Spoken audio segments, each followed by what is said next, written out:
Hey, what's up? It's Laura Landers, and you are listening to the Live Sick, Die Ill podcast. Welcome back. Today, we're going to be talking about a value versus goals-driven life.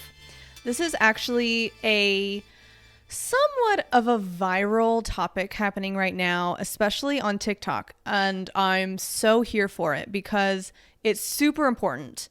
And I feel like this information isn't only being spread about on TikTok and then kind of like forgotten about. People are actually writing this down like in their journals, meditating on it, trying to figure out what they are. Are they a values driven life kind of a person or a goals driven kind of a person? And so the introspection is awesome, and I am stoked to be talking about it on this podcast because I feel like there's something else that's not really talked about with this topic. Now, granted, this is mainly stemming from one TikTok. I don't remember the girl, but she was filming herself in her car. She just got back in her car from her therapist appointment, and she was like so mind blown that she posted this revelation on her TikTok, and it blew up clearly. And it was that her therapist asked her, "Are you a person who needs values to move forward in life, or are you a goal-driven person and that is how you move forward in life?" Or if you want to say, instead of moving forward in life, you could say that that's what you base success off of. So are your goals what you base your success and happiness off of, or are your values what you base your success and happiness off of? So it is a good question to ask yourself and actually spend time, like put a timer on your phone for 5 minutes if that's all you have, or 10 minutes, and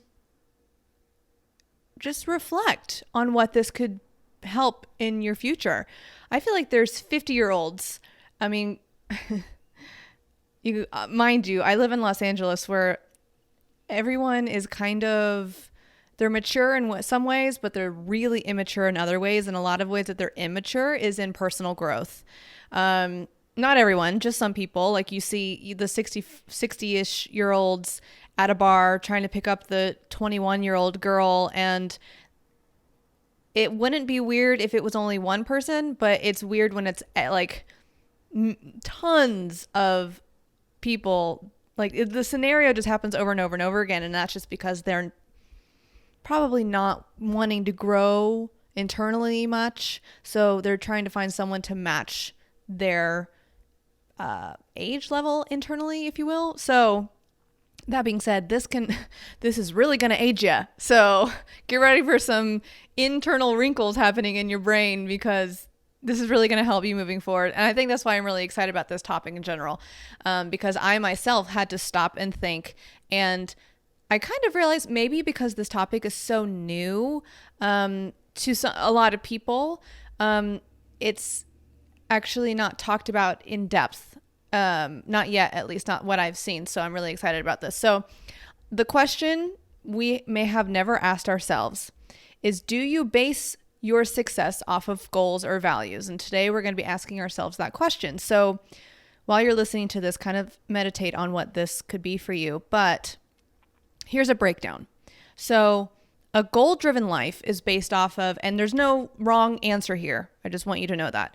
A goals-driven life or a goals-based life is based off of numbers, like I want to make a certain salary by a certain year, or you want to have a certain job title at some point in your life, or a job title by a certain point in your life, or you want to win awards, or, that's a goals-driven life. A lot of, if you're into Enneagram stuff, I know that there's some people that used to be into Enneagrams and they don't really want to anymore, because I think they find that they maybe, or the people around them, identify too much with Enneagrams. It's almost like identifying too much with zodiac signs, or too much with, I don't even know what else there is out there, personality tests. Like, you're more than what a name is. So take this with a grain of salt. I do. But there's an Enneagram number 3 where, and I if you had to put a wing on my Enneagram 4, I would probably say I'm an Enneagram 4 wing 3. And a wing 3 or a Enneagram 3 person needs to have goals to feel successful. So inherently, I feel like that is something I need to deal with.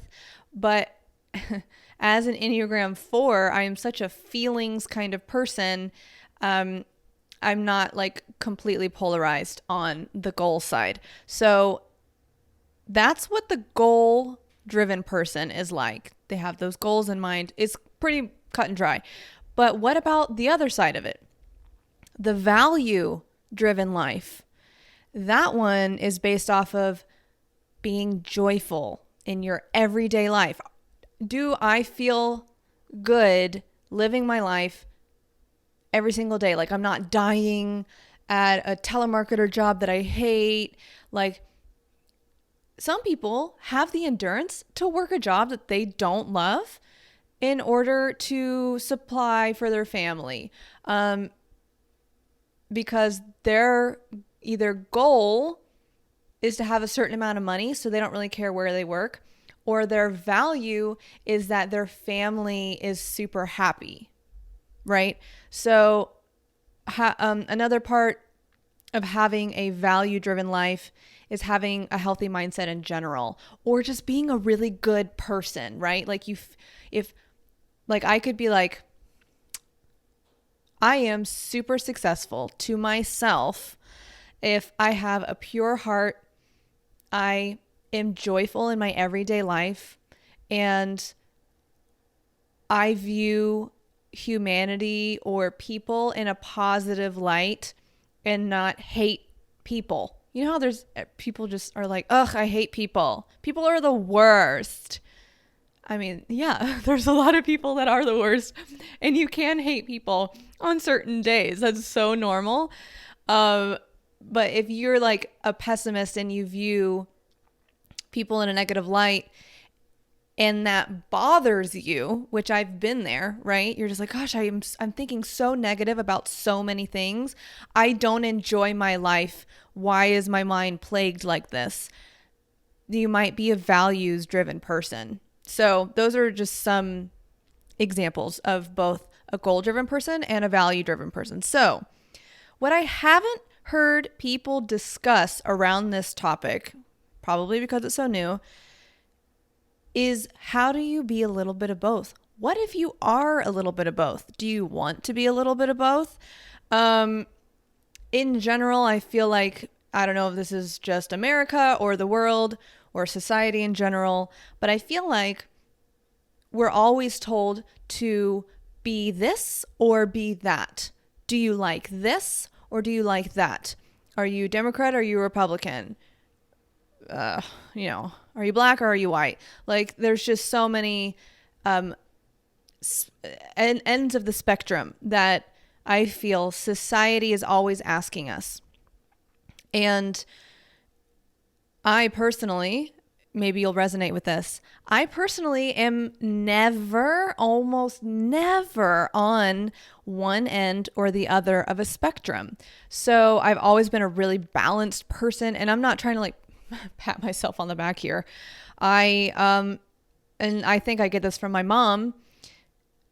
I am just a very well-balanced, objective kind of a person. I can't not see things from an objective bird's eye point of view.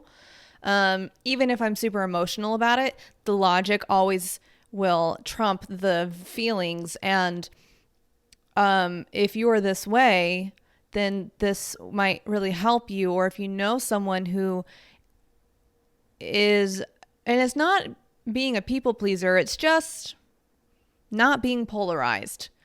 There's a difference between having opinions, strong opinions, and not being a polarized person. So, like, if you were to ask me, are you Democrat or Republican? I would say neither.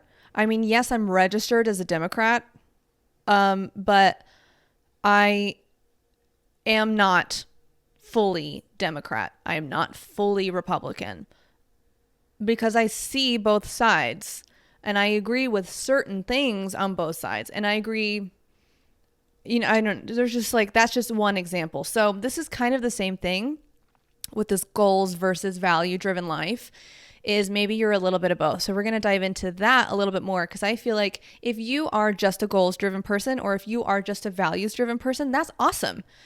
You could probably stop this podcast right now and go evaluate your life with that in mind, of your side of the spectrum, and you've just helped your future. Congrats. But if you have a little bit more nuance to you, or gray to you, which I absolutely do, then we're just going to dive into it a little bit more. So how do you live a value-based life and a goals-driven life simultaneously? I actually like to answer this question by talking about a multi-passionate or a multi-talented kind of a person. So if you don't know if you're a multi-passionate or multi-talented-ish person, I'm going to take out the word multi-talented, because I don't want that to scare anybody. If you're a multi-passionate person, you're probably juggling a lot of passions. You get bored really easily with one thing. Not that you're ADHD. You don't have to be ADHD to get bored with like one thing. If you're not sure you're a multi-passionate person, ask yourself if you enjoy your job that you're doing right now. Are you living out your dream and like actually doing, the thing is like, I feel like we're always working towards our dreams. The day that I reach my dream, I'll let you know. And if you have reached your dream, let me know for the sake of a testimony, because sometimes people get really weary when they're building their life to reach their goals and their dreams. But if you're someone who enjoys your 9-to-5 job, and you don't really need more in life, you get your satisfaction on the nights during the weekends, like you get to enjoy your hobbies, and that's about it, you might not be a multi-passionate person. And there's blessings on both sides. Like, bruh, I can't tell you how many times I wish I wasn't a multi-passionate person, but I am also very thankful for the way God made me. Don't get me wrong, but it's really hard to be a multi-passionate person. I have good friends who are married, and one isn't and one is. And it's just fascinating to see it from the outside, because I'm dealing with it on the inside with myself. So if you're super happy doing one thing, like you love your one job, or you're good with one hobby, then you might not be a multi-passionate person, and that's awesome. But if you're someone who gets bored with your life pretty easy, the age-old question I always got asked as soon as I was graduating college or high school, but mainly college. I hated this question so much. Like, I still hate it to this day. I will never ask people this question. I just feel like the people that ask this question aren't multi-passionate, so they don't understand, or they've just never tried to understand another kind of person. And the age-old question is, what's your dream job when you get out of college? What's the dream goal? What's the main thing you want to do?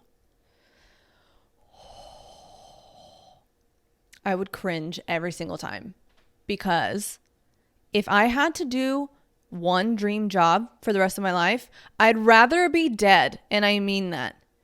I am not designed to do one thing for the rest of my life. I had actually, even though it was a dream of mine and I got the biggest answer to that dream, I would so not enjoy my life fully, because I knew that there was 15 other things that I so desperately wanted to do, like on the large scale, that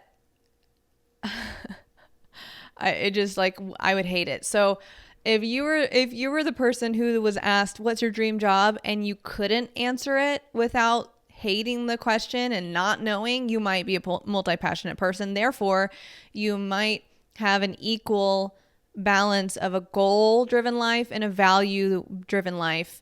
And we're going to talk about that in a little, just to dive into that a little bit more, because I feel like those are the people that need the help, including myself.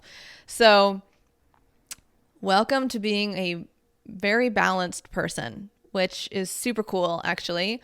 The world needs more people like that. So here's how to live this way, split between goals versus values, and stay in check with what makes you feel successful and happy. Are we ready? Okay, cool.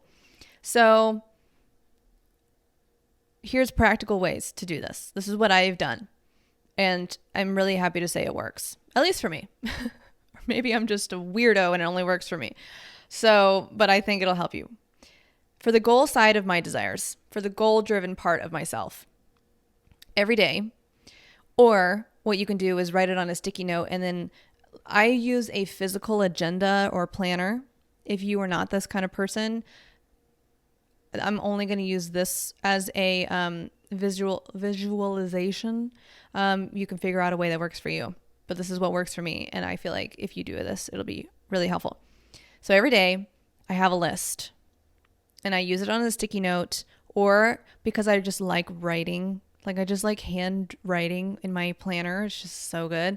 I'll write it like because on my planner, I can only see 2 days on one sheet, like a Monday and a Tuesday. So I'll write it like on the Monday. I can still see it when I'm on the Tuesday, and then I'll rewrite it when I flip the page over and do Wednesday. Anyways, so every day in your agenda or planner, write a list that keeps you in check with your goal desires. Okay, this is just for the goals. We'll get to the values in a minute. So for example, I have written down that I want to have, and there's another section to this, and I just kind of want a dog ear on this. If you feel stress when you give yourself certain goals, like there's some healthy goals and then there's some unhealthy goals. This also kind of goes into manifestation a little bit. I still don't really know how I feel about manifestation. I'm kind of trying it, but I don't believe that all the power and change in my life comes from manifestation. I absolutely don't believe that. But I do feel it is a good thing to manifest. So there you have it. Maybe there's an example of the balance in my life. I see it from an objective point of view. I feel like it could be really helpful, but also not good to do fully 100%. So I have written down that I want to have X amount of money saved by the time we have kids. So that goal doesn't stress me out. However, a goal that would stress me out is I want to make X amount of money by X amount of time. That is not a healthy goal for me. That puts too much stress on myself. I am a slow-paced mover, and I need to be gracious with myself and gentle with myself, and that would not be helpful for who I am as a person. Some people thrive off of that kind of stuff. So if you do, by all means, go for it. So I have that I want to have X amount of money saved by the time we have kids, which is in a few years, 2 years, 3 years, 2.5 years, whatever. So I'm like, okay, cool. We're X amount in debt. So that's a big goal, because we not only want to pay off. Another one that I have written down, another goal that I have underneath that written down, is that I want to be in no credit card debt. So I'm like, okay, cool. So the credit card debt that we have, I want to pay off, and then I want to save a certain amount of time by the time we have kids. So just having that in mind and seeing that in my planner helps me not want to spend money on a new shirt that I just saw on Instagram that everyone has and I would love to have as well. And I found a cheap version of it, so it's okay, right? But does that actually bring me joy versus the joy I would have if I saved the money? So now that I have it written down, it is so much better to have a visual reminder of, hey, oh yeah, you don't really want to buy that shirt, even though you love that freaking shirt and fashion is your thing, girl. But you know what else is my thing? Saving money for my future. That's super important. Saving money, like a lot of money, like damn. So The third thing I have written down, besides having an X amount of money saved by the time we have kids and being in zero credit card debt, the third thing is to have careers that bring both Jordan and I. Now, it's kind of hard to put goals for someone else, but nonetheless, to have careers that bring us closer to our dreams. So are we working a job that is actually helping us get closer to that? Or if you're not in that place, maybe just like, are you working a job that is remotely possibly going to help you learn things for your future career? I feel like you can always learn anything in a job that will help you in life, but some more than others. And if you can switch to another job that will help that and you're not going to like lose out on having a job, go for it. So those are my personal, practical, goal-driven tips for you. If you needed to have that, which I'm a template kind of a person. So if someone gives me their template, then I'm like, or topic ideas, I'm like, oh, sweet, I can go off of that and tailor it to myself. So there you go. So now let's dive into the other side of it, which is the value side of it. So the value side of my desires, I have written down in a different place. So I actually have a prayer journal, and I don't write in it often. I will just like straight up be honest about that. I know people that journal every single day, and if you do, write this in your journal or prayer journal or whatever, diary, and then you're going to be looking at your values every single day, which is like slick Rick. But if you are someone who doesn't journal as much anymore, I just don't. But I do have a journal that I use for like my prayer time. And I don't always use it when I pray. In fact, kind of rarely. But I always have it sitting on my desk. Number one, because it looks really pretty and it's behind me right now and I keep looking at it. But also, it's just nice to like have a place that you can check in with your values, or check in with your prayers, or check in with the things that you're trying to change in your life through prayer or whatever it is. So I have written down in my prayer journal the way I want to feel, which brings me value, which makes me feel successful in life. So some of the things I have written down, because I'm a feeler, I kind of said that earlier, I base a lot of my success off of how I'm feeling in life. So in my prayer journal, I have questions actually written down, like just good check-in questions that are in line with what I need to produce in my life to feel successful. So some of the things that are tailored to me that I've done and that I've written down, I ask myself, do you enjoy your daily work life? Do you enjoy what you're building? Like my career. Do I enjoy building my career? Is it making me happy? Do you enjoy who you are becoming? This one is like a huge one to me, because if I am not in a positive mindset, then I don't like who I'm becoming. But if I'm super positive about life, and it ebb and flows with life, and circumstances. And I think as you age, you get a little bit more positive in general about life. Or if you're not checking in on your heart, because if you're not checking in on your heart, you can get really bitter, which is what I was doing at the beginning of our marriage. And it was bad. It was really bad.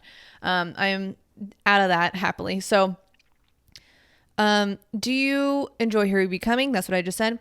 How is the posture of your heart? So you could view that as like, are you viewing people in a positive way? Or you can view that as, what are the motives? What are your motives stemming from? I've kind of talked about that a little bit on past podcasts. Another question I have is, are you viewing people in a negative way or a positive way? That's just kind of what I just said.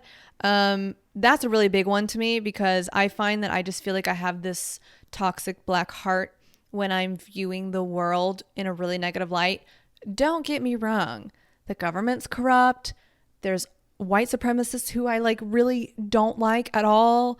There's just like, there's horrible things in this world. And there's a difference between knowing there's evil and thinking everything is evil or bad or negative. So anyways, and the last thing that I have for myself, and this one is really big if you are a Christian, seriously, is how are you viewing the church right now? I look at the camera with really large eyes. Oh, because not to get into this one too much, but we can view the church as the thing that the church needs to save us, not Jesus. So I know people that get really mad at the church because they're not getting out of it what they think they should be getting out of it. But sometimes that's up to you. And you're the one who's not putting yourself in community. And you're the one who's hating on the worship. And so how are you viewing the church right now? To me, that one's really, really critical. Or maybe you could transfer that to your job. How am I viewing the organization that I work at right now? Or how am I viewing the organization that I am a part of that's not necessarily work or church? It's just like the thing you associate yourself with that's larger than you, or larger than your family or a close group of friends that you are all in with. How are you viewing that? That will really indicate the health of your heart, which is directly reflecting your values. And that directly makes you either feel like you're a happy person and enjoying life or not. So those are the things I personally have written down in my prayer journal that I like to ask myself every time I open it, or if I'm like, oh yeah, I should go look at that. By the way, I just lost the game. If you know what I'm talking about, I'm sorry. I just lost the game, and I have made a promise to myself that I would always say it out loud, even if it was to myself. So I just lost the game. I digress. Bam. So that's what I have written down. Super helpful. If I ever feel like I need to go look at it, I'll go look at it, just to remind myself. Sometimes I don't really want to go look at those things, because I don't want to be reminded of my values, because I am not in a good mindset and I don't want to work on myself and grow. And so I shun it away and I don't open up my journal for months, like 7 months. And then I open it up again and I'm like, oh yeah, I should ask myself these questions. And I'm like, I am really not happy. And you almost get a little down on yourself because you didn't do a good job checking in with yourself, but you can't really be feeling too bad about it because it's just the way of life and you just got to be graceful with yourself. So that is what I do. And I find when I do both the goals and the values, I feel so good about my life. Actually, right now, I'm feeling really solid in life. And that is because, and maybe because I was prepping for this topic. And so I was asking myself these questions, and I've been like checking in with my mind and my heart and my feelings to see if I am where I want to be and building what I want to be building. And am I saving money? And am I making my husband happy? And there are times where you might be more goal-based or more value-based, depending on your circumstances or the job you're doing or the people you're interacting with. And man, the pandemic is such an interesting time because you might not be able to be around people as much. So then if you're a values-based person or more, like let's say you're 80% value and 20% goals, and there's not a even split, sometimes 50-50. Sometimes there is, sometimes there's not. It might always be changing for you. If you're not around people and you're a values-based person, then you might not feel successful in life because you're not getting to serve your friends, and it could be community-based too. So just having all of those ways of thinking in the forefront of your mind and knowing why you're unhappy or why you are happy, write that down.